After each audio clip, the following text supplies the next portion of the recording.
All right, ladies and gentlemen, we are here for Strategy 6 of TABE Language M. Of course, have your book with you, either the paper copy or the digital scan of the pages. Found here on Canvas. Just go to Files and TABE Language M pages, and we're on Strategy 6. So open that one. This is going to be a little bit shorter lesson. In fact, we will do the lesson and the answers all in the same video this time. So you're not going to be expecting an answers and explanation video because I'm going to cover all that in this one. As we get into the later portion of the textbook, some of these lessons are only 2 or 3 pages, including instruction and practice, which is why we're going to do it in a little bit shorter, more efficient package. It just doesn't make sense to talk about one page and then start another video and talk about the next page. So we'll try to get through this in just a few minutes, maybe 10 to 15 at the most. But this lesson is about determining unfamiliar vocabulary, which is really an important skill. For all of us as readers, you cover this in language texts. You also cover this in reading practice texts. So determining vocabulary is a critical skill for your own reading, but also your ability to succeed on the TABE test and on the GED test at a later date. If you were with me for Language E, we talked about some of these things like context clues, breaking words down to roots, prefixes, suffixes. So some of this will be review, but if you're just starting out with us here in TABE Language M, then some of this may be new. But just note that even though this is a shorter video, the skill that we're working on here is pretty important. And therefore, you'll have plenty of opportunities to practice this within this strategy in the module. So make sure that you're doing the practice activities that go with these lessons so that you're getting all of the practice that you need to be confident on the test. Okay, when reading, you may come across words you don't know. We all do, regardless of how much we read. We do. There are strategies you can use to help you determine the definition or meaning of unknown words. Okay, so the first is context clues. Context clues are the other words around the unknown word. These words often reveal clues to the word's meaning. So what they're saying here is that within the sentence that the word appears in, or maybe even the sentence before or after, somewhere nearby, there's context. So it could be a definition of that word, a synonym of the word, an antonym of the word, an example of whatever the word means. But look for clues within the sentence that orient you to the meaning of that unfamiliar word. So look at this example. I have the same routine every morning. I wake up at 7, take a shower, eat breakfast, and then go to work. Even if you didn't know the word routine, the examples of things that are within a routine, like taking a shower, eating breakfast, going to work, those are things that we do regularly, kind of on a daily basis as a matter of habit, which is what a routine is. Okay, second example, it's hard for Sandra to focus on her work when her children need her attention. All right, so if we didn't know what the word focus means in this context, we could look at, when her children need her attention as being something that requires a different focus, or something other than focus on work. So in here we almost have an antonym or an example of what the opposite is, or a result that's contrary to what Sandra actually wants. And so determining what the rest of the sentence means will get us to the meaning of focus, even if we don't know what it means. Okay, the second strategy. Using Greek and Latin roots in affixes. Affixes are just suffixes which appear at the end of a word, prefixes which appear at the beginning of the word, and roots which are the root word that the affixes are applied to. So many English words have roots or affixes that come from Greek or Latin. That's because the English language is built on some of these earlier languages, which is why we have words or vocabulary from those older languages that are part of our own. So a root is the most basic part of a word. We have some examples over here: bio, graph, phone, photo, geo. Sometimes roots can be used as prefixes too. Maybe you're thinking of biology or phonograph. So just because a word is a root doesn't mean that it also can't be used as prefix or suffix.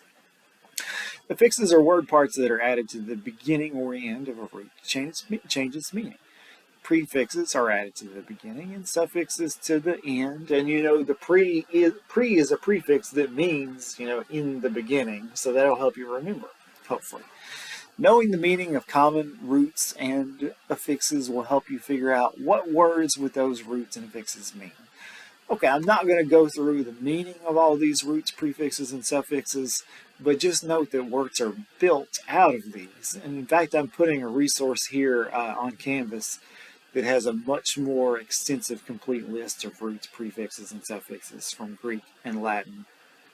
Not that you need to memorize those, but certainly familiarizing yourself with some of those and what they mean, some of the more common ones, can help you determine the meaning of words on the test. And you will be asked about vocabulary with the intention of you using your knowledge of Greek and Latin roots and affixes to determine the vocabulary. I'm not going to spend much time at all on this third thing here, using reference materials to look up definitions of words, because on the test you won't have access to those things, nor will you have access to Google or any other reference. So, the first two strategies for the purposes of the test are what we're going to use. But out there in the real world, certainly it goes without saying that words can have different meanings in different contexts. Some words function as more than one part of speech. And, when you look up a word in a dictionary, you're going to see numbered dictionary entries or definitions. And one of those may apply to the meaning that you need. You usually have to, or sometimes have to look beyond the first definition to truly define a word in the context where you see it. Okay, let's look at the example. When I am older and have had more experiences to write about, I will write an autobiography. I think here with experiences, we're looking at content. When you're older, you do have more experiences. So, the fact that you're older and you have these things kind of leads us to the conclusion of what experiences means, things that happen to us. And then here with autobiography, of course, we can break it down into roots. So auto means, do we have it up here? Self. Bio means life, and graph means write. So self, life account that has been written. And that's kind of awkward, but we can break all that down.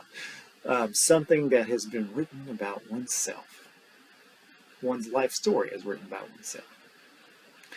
Okay, given all that, let's go to the practice here. In number 1, we are to read the sentence and determine the meaning of the underlined word and write the meaning of the word and how you figured it out. So here it's generosity, which I have defined as the willingness to freely give. What were my context clues? Well, gave and thanked. We have the act of giving and then the receiver thanking the giver, out of that act of free giving or willingness to do so. So that helps us determine the meaning of generosity, even if we didn't know it already. Okay, 2 through 4. In 2, we're defining geology, and if this is one that we can go back to the Greek and Latin roots. It means the science of the earth, or earth science, to say it more gracefully. In 3, I don't think animals should be kept in captivity, held involuntarily. And in 4, recognize.